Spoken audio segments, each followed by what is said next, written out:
Com alegria e satisfação que cumprimentamos os nossos amigos e irmãos do portal Escola Dominical, com a gloriosa paz de nosso Senhor e Salvador Jesus Cristo. Estamos dando início a mais uma pré-aula, como ficou conhecida esta aula prévia, mas esta ferramenta que o portal Escola Dominical deixa à disposição dos nossos amigos e irmãos para melhor prepararem a sua aula durante a semana. A aula da Escola Bíblica Dominical não deve ser preparada no sábado à noite, no domingo de madrugada, mas sim logo na segunda-feira, quando começamos a estudar e a meditar naquele tema, orar e estudar, para que possamos, no sábado à noite, concluir este estudo assistindo a nossa aula, que é transmitida diretamente da Assembleia de Deus, no Ministério do Belém, ao vivo. E se o irmão tiver algum compromisso na igreja no sábado à noite, a partir das 19 horas, hora de Brasília, nós transmitimos ao vivo. Mas a aula fica em vídeo durante toda a semana ali à disposição dos irmãos. Mas se o irmão puder, no sábado, depois do seu compromisso, ou no domingo, antes de ir para a igreja, assistir a aula, seria muito bom para concluir este estudo. Não fique apenas nesta pré-aula, porque esta pré-aula dá as ideias iniciais, dá a ideia geral que o irmão pode ter ao ler a revista, ao ler os outros subsídios que nós colocamos no Facebook, no Twitter, no LinkedIn, mas também outros vídeos de outras aulas que têm sido colocadas por nossos irmãos, mas o importante é que o irmão, durante a semana, prepare esta aula. E no sábado à noite assista a nossa aula, porque ali nós temos a interatividade, que é essencial à Escola Bíblica Dominical. Neste primeiro trimestre de 2013, nós vamos dar início, então, a esse trimestre, estudando a lição de número 1, que tem como título a apostasia no reino de Israel. Esta lição de número 1 desse trimestre, que é Elias e Eliseu, um ministério de poder para a igreja. E a lição número 1 é uma lição introdutória, que nos fala da apostasia no reino de Israel. Os dias de Elias e de Eliseu foram marcados por um grande desvio espiritual. Talvez nunca na história de Israel houve um desvio espiritual tão grande quanto nos dias de Elias e de Eliseu. Para nós entendermos como é que se chegou a este ponto da apostasia, nós vamos fazer aqui um breve resumo histórico para que os irmãos possam entender que a apostasia, em primeiro lugar, ela é gradual. Ninguém desvia dos caminhos do Senhor de uma hora para outra. Deu na veneta e ele desviou. Não. A apostasia ela é um processo gradual, que vem aos poucos. E quando mais nós não percebemos, a pessoa já está completamente distanciada da presença do Senhor. Aliás, a palavra apostasia é uma palavra grega que foi a tradução de alguns termos hebraicos, encontrados principalmente no livro de Jeremias. E a palavra apostasia quer dizer, se nós formos ao dicionário Ruais da língua portuguesa, nós encontramos que a apostasia é o deslocamento de uma posição, a saída de um lugar, o distanciamento de um local. Apó quer dizer afastamento em grego. Stasis, o estado, posição. Então a apostasia é um deslocamento, é uma mudança de lugar, é um distanciamento. E isto não se faz de uma hora para outra. Há uma necessidade de um transporte, há necessidade de uma série de atitudes que levam a pessoa a esse distanciamento. Então a apostasia, ela é gradual. Ela vem sorrateiramente na vida do servo de Deus, e um dia ele começa a praticar algo que não agrada a Deus, isto aqui não faz mal, isto aqui também não faz mal, isto aqui também não faz mal. O Espírito Santo vai falando com a pessoa e a pessoa vai deixando de dar ouvidos ao Espírito Santo, vai tendo a sua consciência cada vez mais mitigada, cada vez mais obliterada, até que ela fica com a consciência cauterizada. Até que, no momento, ela não mais ouve a voz de Deus e não faz caso mais de ouvir a voz de Deus. A apostasia, ela é gradual. Pode ser que alguém que não tenha contato íntimo, próximo, aquela pessoa, se surpreenda quando a vê numa atitude completamente alheia à palavra de Deus. Mas saiba disso. Se agora ela se manifestou desta maneira, se agora ela se revela como uma pessoa que não tem mais o menor temor do Senhor, isso não aconteceu naquele instante, naquele momento, naquele dia. Na verdade, é um processo que muitas vezes é imperceptível aos nossos olhos, mas que vai sorrateiramente solapando a vida espiritual daquele que apostatou da fé, até o momento em que tudo é revelado, tudo é manifestado, mas a verdade é que a apostasia é um processo gradual. E não foi diferente na vida de Israel dos dias de Elias e de Eliseu. Se nós quisermos entender a origem de toda a apostasia que levou à situação lamentável que Israel vivia nos dias dos profetas Elias e Eliseu, nós devemos começar lá no início da história de Israel com relação à monarquia. Não é? Quando nós vamos no primeiro livro de Samuel, no capítulo 8, do primeiro livro de Samuel, a Bíblia nos fala o seguinte: e sucedeu que, tendo Samuel envelhecido, constituiu a seus filhos por juízes sobre Israel. E era o nome do seu filho primogênito Joel, e o nome do seu segundo Abias, e foram juízes em Berseba. Porém seus filhos não andaram pelos caminhos dele. Antes se inclinaram à avareza e tomaram presentes, e perverteram o juízo. Então todos os anciãos de Israel se congregaram e vieram a Samuel a Ramá e disseram-lhe: eis que já estás velho e teus filhos não andam pelos teus caminhos.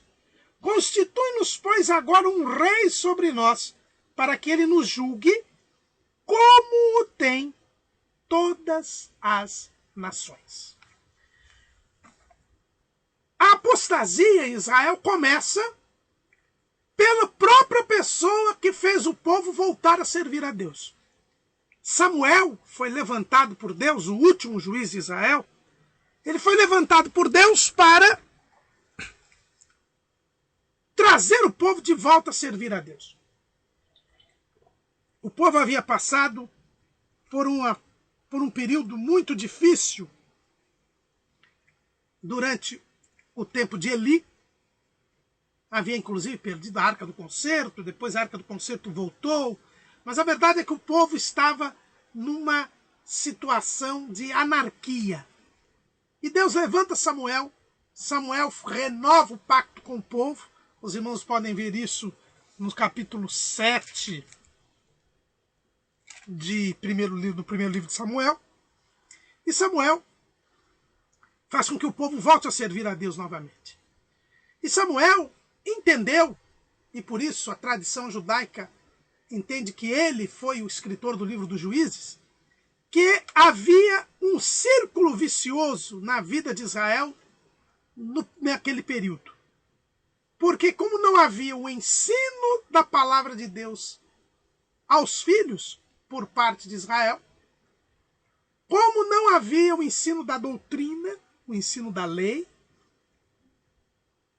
o povo acabava não ensinando seus filhos a palavra de Deus, e quando a geração que havia se convertido porque Deus havia levantado um juiz para libertar o povo da opressão dos inimigos. Opressão essa que vinha pela desobediência do povo.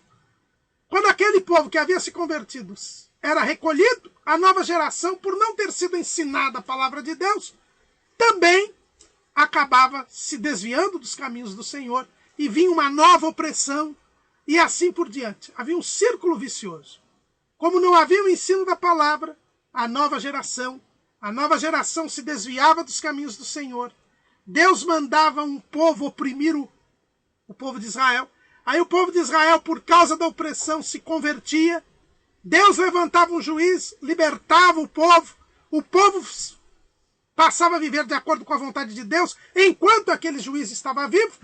Mas depois, quando aquele juiz morria, aquela geração morria, a nova geração não era ensinada na palavra de Deus e começava tudo de novo. Por isso Samuel se preocupou em estabelecer as escolas dos profetas, que era um lugar onde ele ensinava pessoas tementes a Deus, a palavra de Deus, ensinava as escrituras, ensinava a lei, e este povo, então, deveria ensinar o povo. Então Samuel se preocupou com a educação, com o ensino, sabendo que o ensino, a educação, era um ponto-chave para a manutenção da fidelidade de Israel. Mas quando Samuel ficou velho, ele ficou preocupado que também ele iria morrer e que em morrendo ele, Deus não levantaria um novo juiz e o povo poderia também se desviar e voltaria o círculo vicioso. Ao invés de Samuel pedir a Deus que Deus levantasse alguém para sucedê-lo, assim como Moisés pediu e Deus levantou a Josué, Samuel pegou seus 2 filhos, Joel e Abias, e os constituiu como juízes sobre Israel. Como ele havia constituído as escolas dos profetas, a quem, inclusive, ele se dedicou depois que deixou de ser juiz. E como ele constituía agora os seus filhos como juízes, ele entendia que se quebraria aquele círculo vicioso, porque haveria educação da nova geração, na palavra de Deus, e haveria sucessor para ele. Mas Samuel fez tudo direitinho, só esqueceu de perguntar para Deus. E a verdade é que esses 2 filhos dele foram juízes corruptos, juízes que não serviam a Deus. E o fato é que o povo se cansou desta situação de opressão, a ponto dos anciãos de Israel irem até Samuel e pedirem para que fosse escolhido um rei para que governasse o povo. Eles estavam na mesma mentalidade de Samuel. A mentalidade de que não devia ter um hiato de governo para que o povo não se perdesse. Mas assim como Samuel não consultou a Deus e constituiu seus filhos como juízes, que acabaram sendo recusados pelo povo, pela sua impiedade, os anciãos de Israel também quiseram ter um rei como tem todas as nações. E aí, irmãos, é que começa o germen da apostasia. Os anciãos de Israel queriam ter um rei porque todas as outras nações tinham um rei. Eles quiseram copiar os outros povos. Eles quiseram ser iguais aos outros povos, esquecidos de que eles eram um povo diferente, de que eles eram propriedade peculiar de Deus dentre todos os povos. É esta mentalidade de querer ser igual às outras nações que não tinha sido retirada da cabeça dos anciãos de Israel. Samuel se esforçava para que o povo aprendesse a lei do Senhor, para que eles fossem um povo diferente. E eles queriam continuar sendo como as outras nações. Samuel não gostou da proposta do povo, mas o fato é que Deus permitiu que eles pudessem ter um rei e tiveram primeiramente a Saul. E Saul foi um rei que não se preocupou com as coisas de Deus.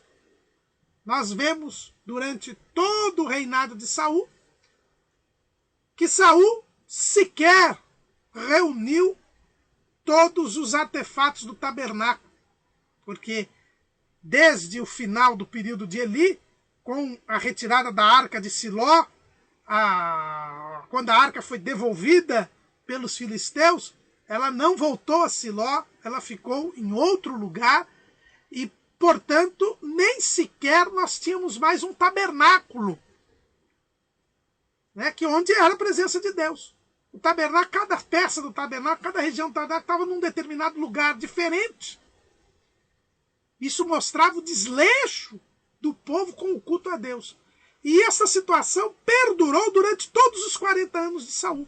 Saul em nenhum momento se preocupou em restaurar o culto a Deus. Quem vai restaurar o culto a Deus é Davi. Davi, ele vai restaurar o culto a Deus. Ele traz a arca para Jerusalém. Volta a haver, portanto, um cuidado com a arca do Senhor. Mas também ele não reúne o tabernáculo. Ele tem a ideia de construir um templo. Deus não o permite construir. Quem vai fazê-lo é o rei Salomão. E quando Salomão constrói o templo, aí que substitui o tabernáculo, aí sim se congregam novamente todas as partes do templo, todas as peças para o culto a Deus. O culto a Deus é restaurado por Davi e por Salomão. Então nós temos a restauração do culto a Deus. A monarquia foi criada para que todos os israelitas fossem iguais aos outros povos. Saul não se preocupa com o culto a Deus. Davi e Salomão restauram o culto a Deus. Mas, desgraçadamente, o mesmo Salomão que restabelece por completo o culto a Deus, reintroduz a idolatria no meio do povo de Israel. A idolatria, ela havia sido mitigada sensivelmente a partir de Samuel. A partir de Samuel, com o ensino da lei, com a renovação do pacto com a lei, a idolatria ela foi sensivelmente mitigada.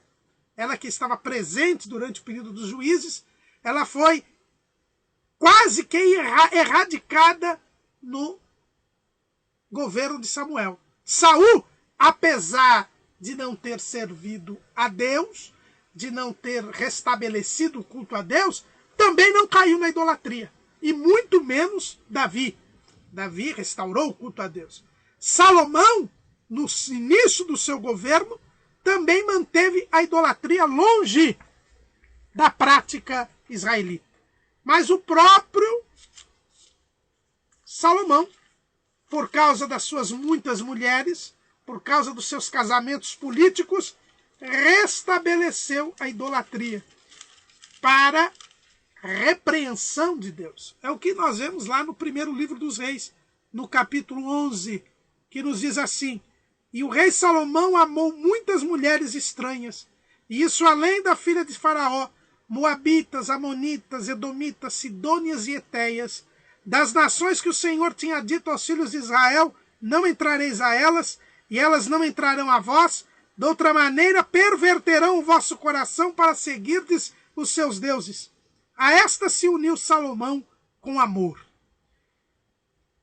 E o versículo 4 diz: porque sucedeu que no tempo da velhice de Salomão, suas mulheres lhe perverteram seu coração para seguir outros deuses, e o seu coração não era perfeito para com o Senhor seu Deus, como o coração de Davi, seu pai.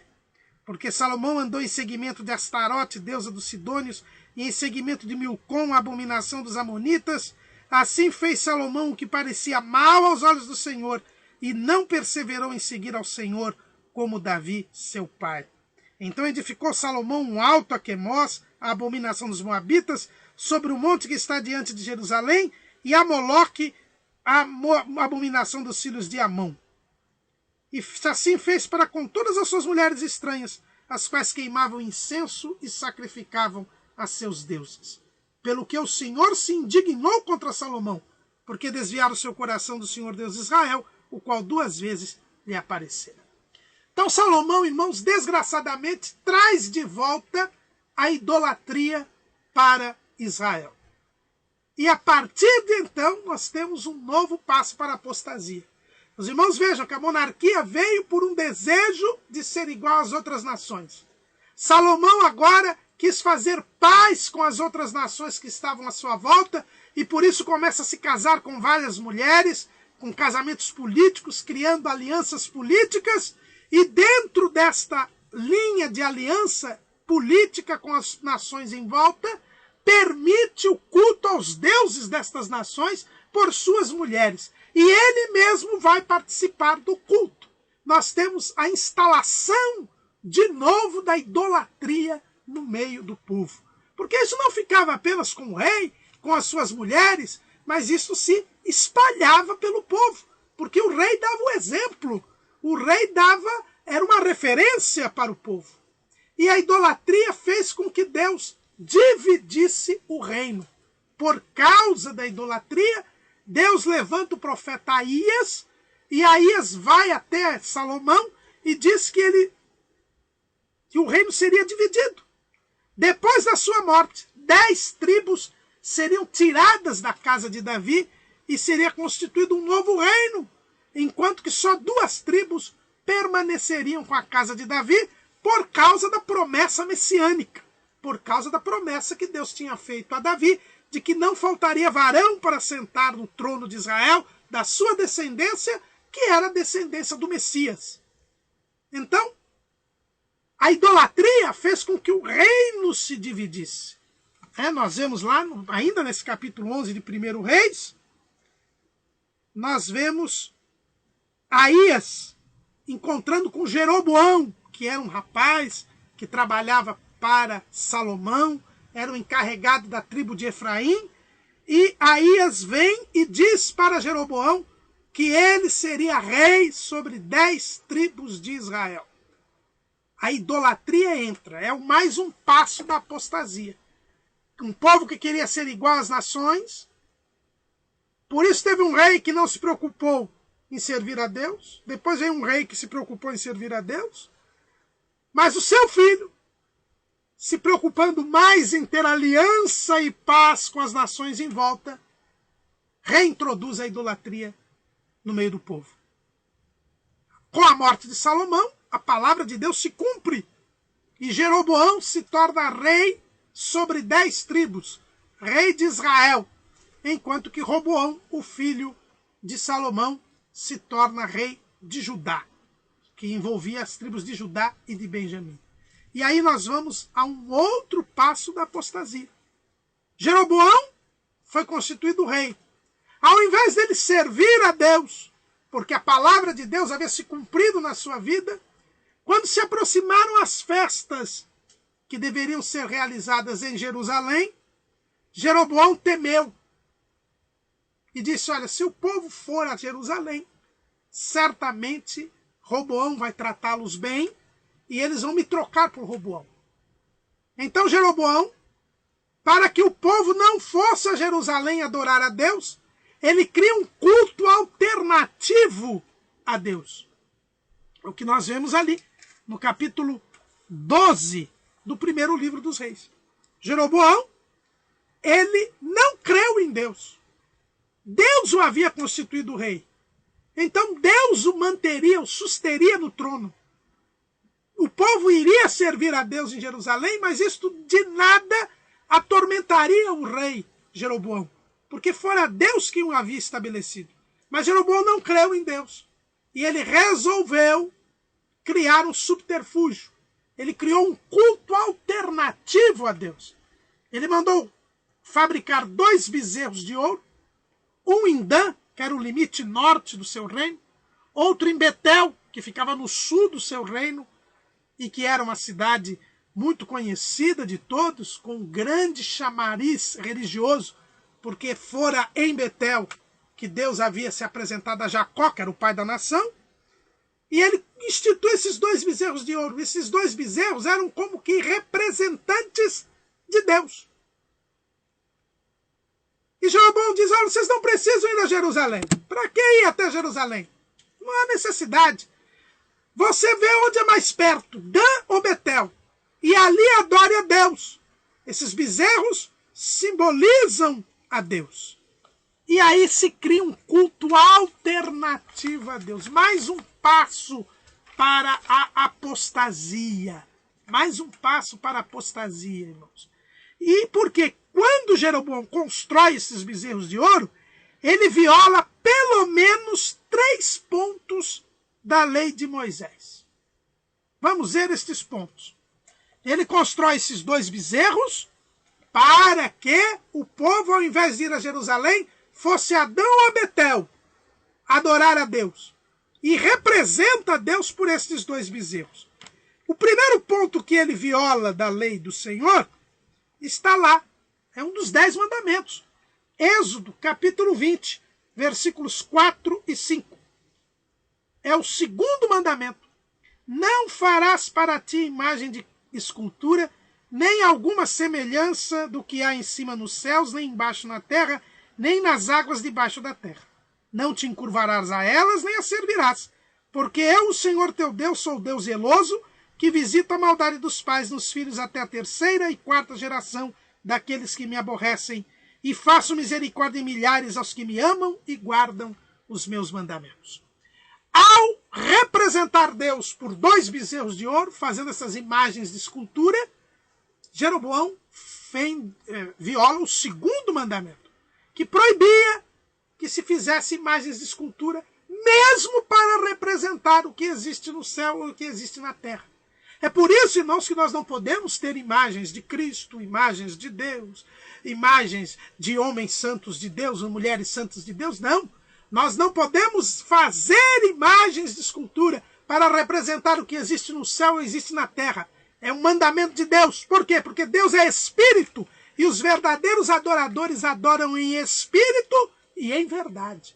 Nós não podemos reduzir Deus a uma criatura. E foi isso que Jeroboão fez.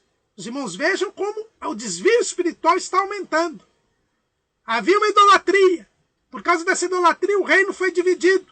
Mas agora o próprio reino de Israel, criado por causa da idolatria, ele procura criar um subterfúgio, criar um culto alternativo a Deus. Não, eu não estou sendo idólatra. Eu não estou fazendo outros deuses. Eu estou adorando a Deus, mas apenas representando Deus através de imagens. Os irmãos vejam que é exatamente o discurso que é estabelecido pela Igreja Romana, pela Igreja Ortodoxa. Eles dizem, não, nós não estamos cultuando a outros deuses, nós só estamos representando Deus em figuras para melhor podermos adorá-lo. Isto não pode ser feito. Jeroboão fez isto e Deus se indignou com isto. Mas o segundo ponto que Jeroboão violou da lei de Moisés foi que havia lá em Deuteronômio capítulo 12, vamos ler lá em Deuteronômio capítulo 12,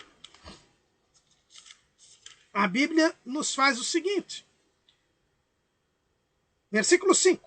Mas o lugar que o Senhor vosso Deus escolher de todas as vossas tribos para ali pôr o seu nome, buscareis para a sua habitação, e ali vireis, e ali trareis os vossos holocaustos e os vossos sacrifícios, e os vossos dízimos, e a oferta alçada da vossa mão, e os vossos votos, e as vossas ofertas voluntárias. Ali comereis perante o Senhor. Então o que a gente percebe é que o lugar que Deus havia escolhido era Jerusalém. Não era nem Dan, nem Betel. Era Jerusalém. Então, Jeroboão, ao criar esse culto alternativo a Deus, também viola este outro mandamento. Somente em Jerusalém se poderia adorar ao Senhor. E por fim, quando ele cria este culto alternativo, ele estabelece sacerdotes dos mais baixos do povo. Ele expulsa os levitas e estabelece dos mais baixos do povo os sacerdotes. E ali em Êxodo, capítulo 35, versículo 19, nós vemos que os vestidos do ministério para ministrar no santuário, os vestidos santos de Arão, o sacerdote, e os vestidos de seus filhos para administrarem o sacerdócio. Deus havia escolhido a família de Arão para ser os sacerdotes. Ninguém podia mais ser sacerdote a não ser os filhos de Arão.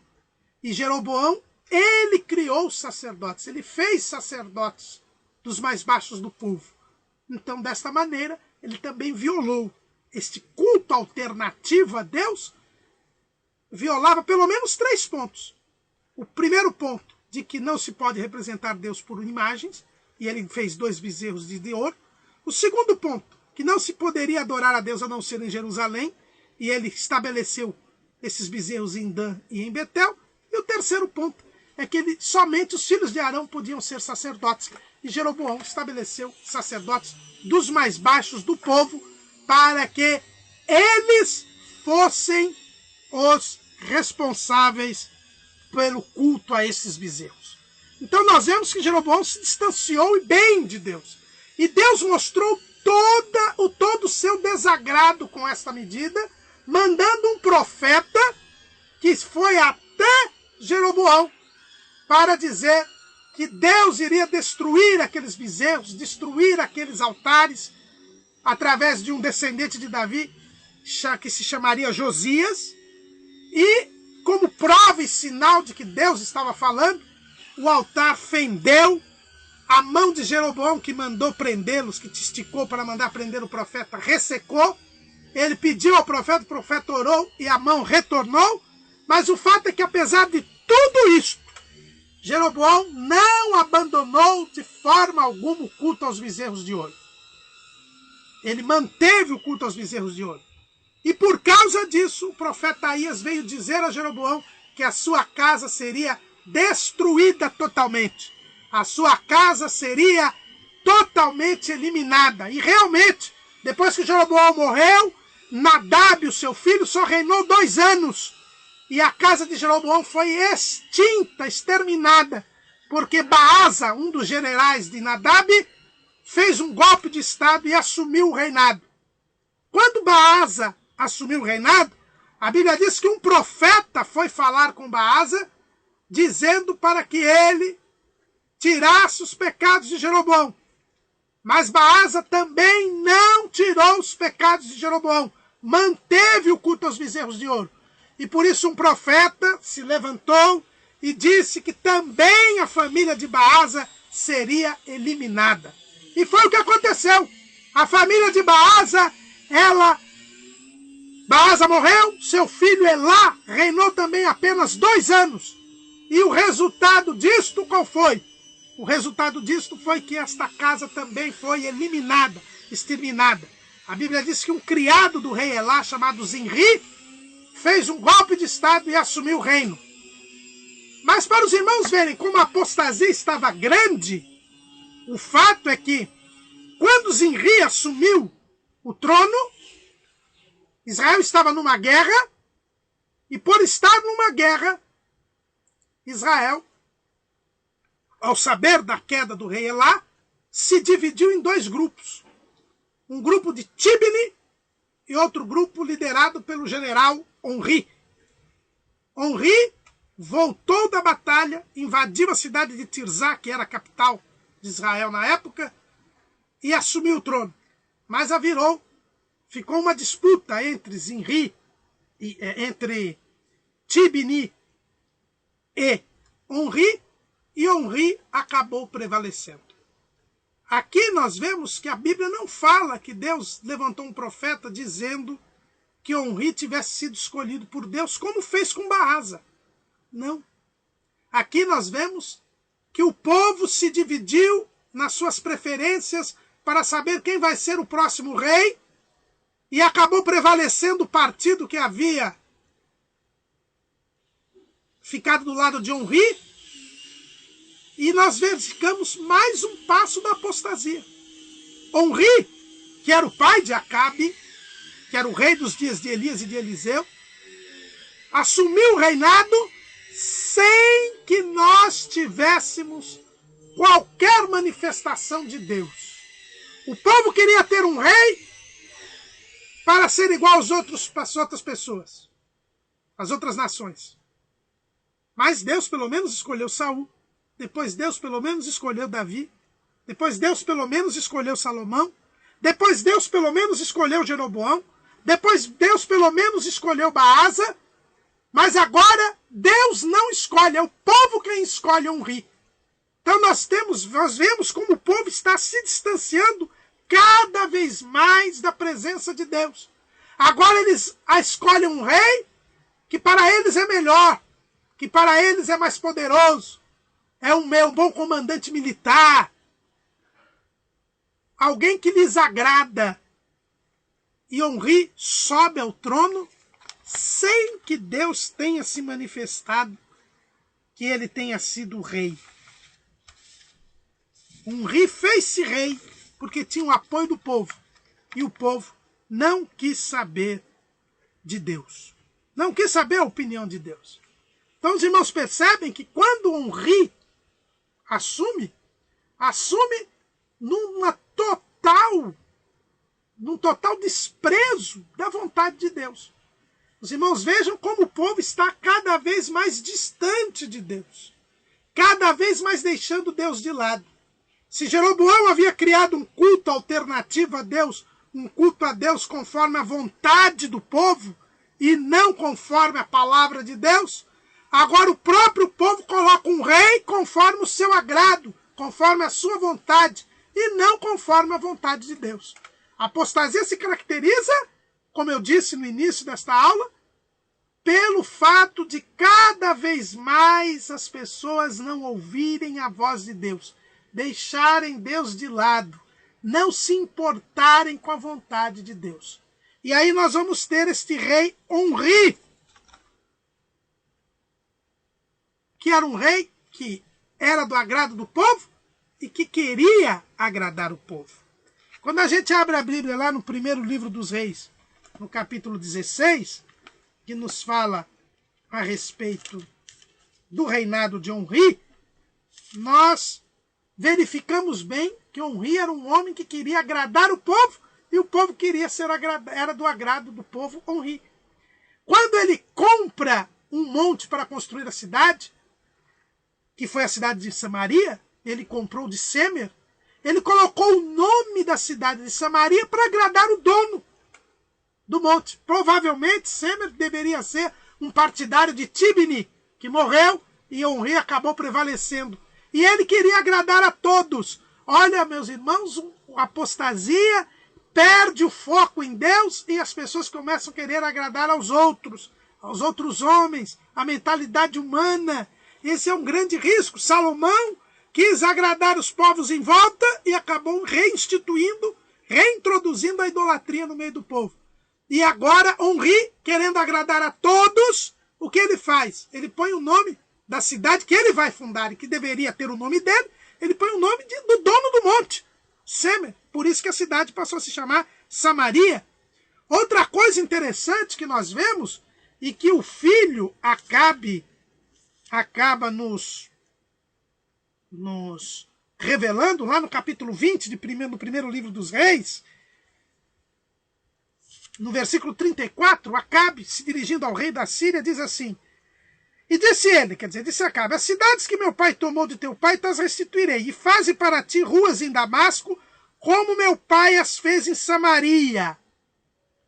Então, o que a gente percebe é que Onri, na construção de Samaria, ele deixou que outros povos fizessem ruas e praças na cidade de Samaria para agradá-los. Ele tinha esta política de boa vizinhança, de alianças, pouco se importando com o fato de que o povo de Israel devia ser um povo diferente, porque era propriedade peculiar dentre os povos, de Deus dentre os povos.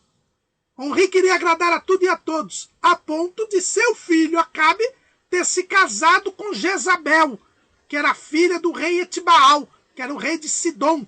E a história conta que nesse período o reino de Sidom tinha grande opulência material, grande desenvolvimento, era um reino muito influente, havia um comércio muito forte, Sidom havia dominado Tiro, e então Onri, querendo ser amigo de todos, ter aliança com todos, ele acaba acertando o casamento de Acabe com Jezabel. E Acabe se casa com Jezabel, E aí nós temos o início de um período difícil na história de Israel. Então os irmãos vejam como a apostasia ela é gradual. Agora um rei que não foi escolhido por Deus, que não tinha vontade nenhuma de agradar a Deus, um povo que queria se agradar do seu rei e um rei que queria que seu povo se agradasse dele. E ele então estatui aqui uma vida sem Deus, sem preocupação de agradar a Deus. Ele manteve os cultos dos bezerros de ouro. Ele cria alianças, entra em comunhão com os povos em volta. E o resultado qual é? O resultado é que quando ele morre, Acabe, casado com Jezabel, traz para Israel o culto a Baal. Jezabel servia Baal. Baal era a divindade principal dos fenícios. E então Jezabel traz o culto a Baal, estabelece-se um templo de Baal em Samaria, e o próprio rei Acabe começa a cultuar a Baal. É o que diz 1 Reis, capítulo 16, versículo 31. E sucedeu que, como se fora coisa leve andar nos pecados de Jeroboão, filho de Nebate, ainda tomou por mulher a Jezabel, filha de Etibaal, rei dos Sidônios, e foi e serviu a Baal, e se encurvou diante dele, e levantou um altar a Baal na casa de Baal, que edificara em Samaria. Também Acabe fez um bosque, de maneira que Acabe fez muito mais para irritar ao Senhor Deus de Israel do que todos os reis de Israel que foram antes dele. Então, Acabe, seguindo os passos de seu pai, é por isso que o profeta Amós, vamos abrir lá no profeta Amós, no capítulo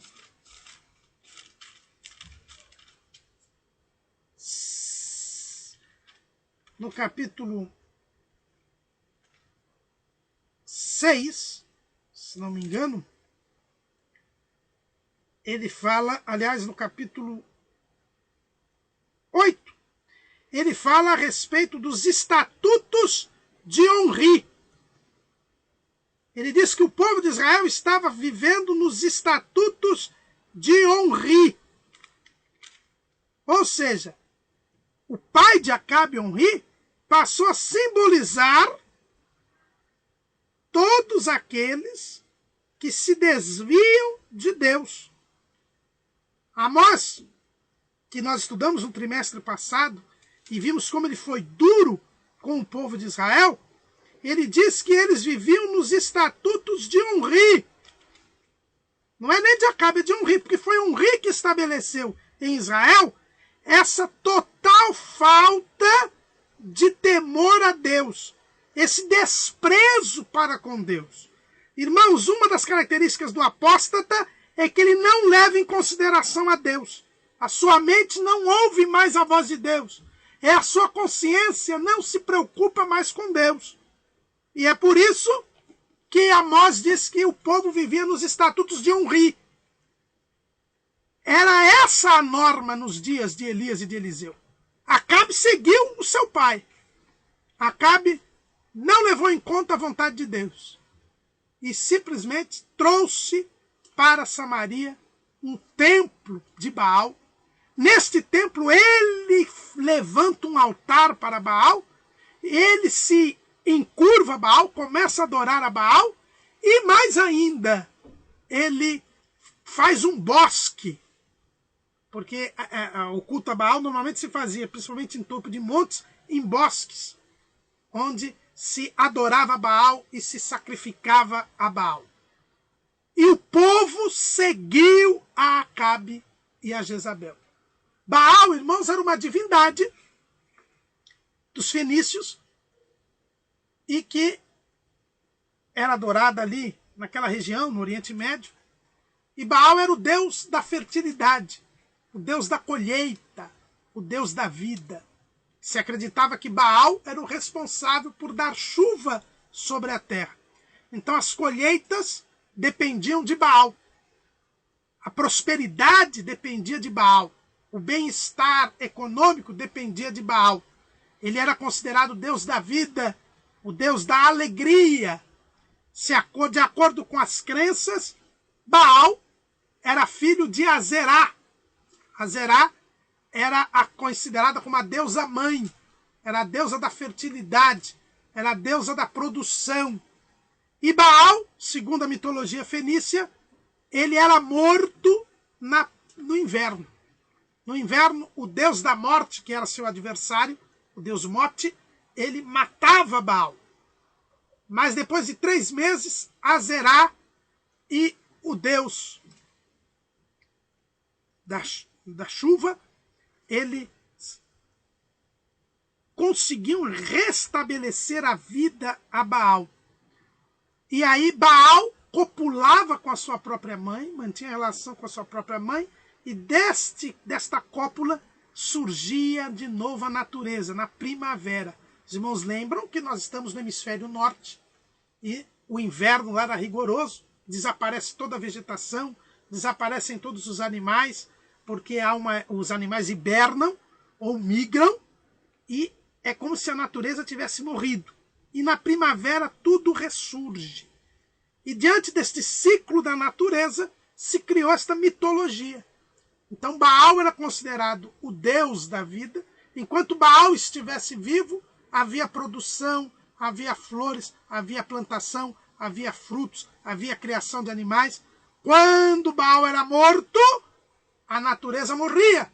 Mas ele ressuscitava e ao copular com sua mãe Azerá, ela na vida ressurgia.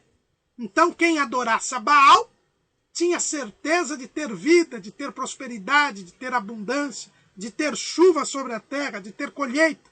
Era esta a crença. Os arqueólogos que escavam em Israel, na Palestina, dizem que a coisa mais fácil de se encontrar nas escavações são estatuetas de Baal. Para os irmãos verem como o culto a Baal se disseminou.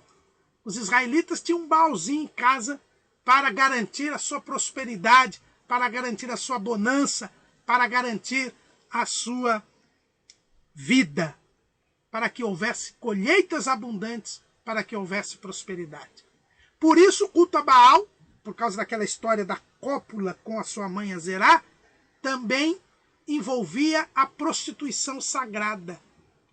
Todos os templos de Baal tinham seus lugares ali, porque as pessoas adoravam a Baal não só levando sacrifícios de animais ou ofertas de cereais a Baal, de vegetais ou de animais, mas também mantendo relações sexuais com aquelas ou aqueles prostitutos sagrados. Quando a Bíblia fala dos rapazes escandalosos, fala exatamente de homens que se mantinham relações homossexuais com outros no culto a Baal. Então era um culto de orgias, um culto de prostituição, para que houvesse fecundidade, para que houvesse prosperidade.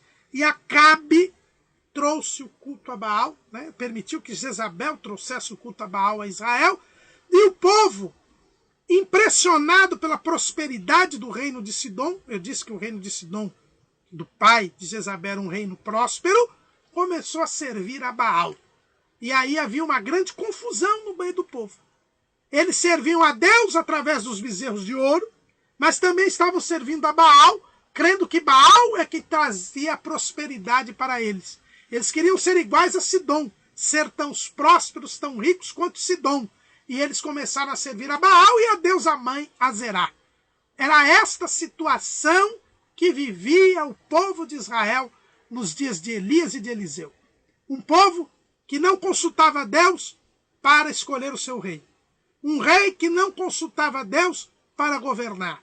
Um povo que, quando servia a Deus, servia no lugar errado, da forma errada, confundindo Deus com 2 bezerros de ouro.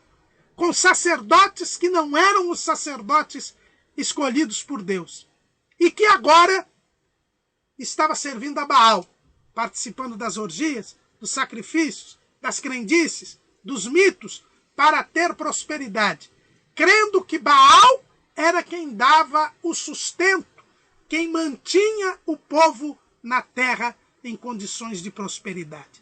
Era esta a situação que se vivia em Israel nesse tempo. Como Israel estava distante dos caminhos do Senhor. Como Israel estava deixando de lado a Deus. E Deus? O que Deus poderia fazer numa situação como esta? Iria deixar o seu povo se perder? Iria deixar o seu povo degringolar de vez, como diz o povo? Deus estava passivo a uma situação desta? Estava em silêncio? Nos dias de Jeroboão, trouxe um profeta de Judá para falar com Jeroboão, fez o sinal da fenda do altar, do ressecamento da mão de Jeroboão. Depois o profeta Aías disse a respeito da destruição da casa de Jeroboão.